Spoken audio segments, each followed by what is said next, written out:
Now, I've shown you a lot of comics in really nice condition, just to give you an idea of what they can look like.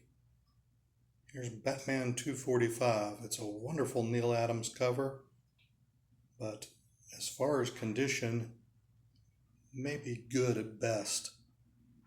There's definitely a spine roll, and that's caused stress on the staples. A lot of spine creases, and that spine roll has exposed this opposite side of the book, so that's got little micro tears on it. Down here in the bottom we have a little piece that's almost off. I'm not going to fold it back because I'm afraid that'll be the last straw for it, and it'll be off completely. You can see that spine roll effect on the back here where the front cover overlaps the back cover by about a ½ inch. So this is probably a good at best. But that being said, it's by that team of Denny O'Neil and Neal Adams, and still worth having in a collection, especially if you want to get one that doesn't cost you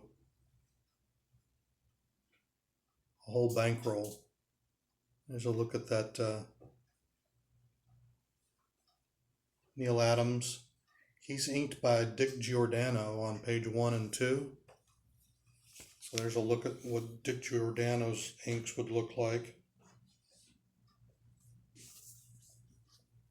And then you get, he inks himself in the rest of the book, the rest of that story anyway.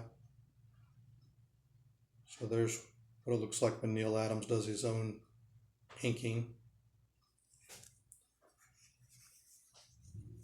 Denny O'Neil definitely turned the comic around from the slapstick, campy era of the 60s, trying to match that TV show, and made him more of a Sherlock Holmes detective that prowled the night. So you can really thank Denny O'Neil and Neal Adams for saving Batman from obscurity. Had he continued down that campy path, we probably wouldn't be talking about him today. So this is an important team, an interesting book. Even the backup story, it's by a lesser known team, but you get a nice look at Robin coming into his own. More of a young man instead of the little teenage sidekick. No longer a boy wonder. And even that's worth a read. So if you're not hung up on getting everything in mint condition, check this out on Craigslist. Let me know what you think. Do you like comic books that you can just enjoy for the fact of what they are? Or are you trying to collect as an investment and have to have that pristine condition comic book in your collection? Let's talk about it. In the meantime, see this one on Craigslist.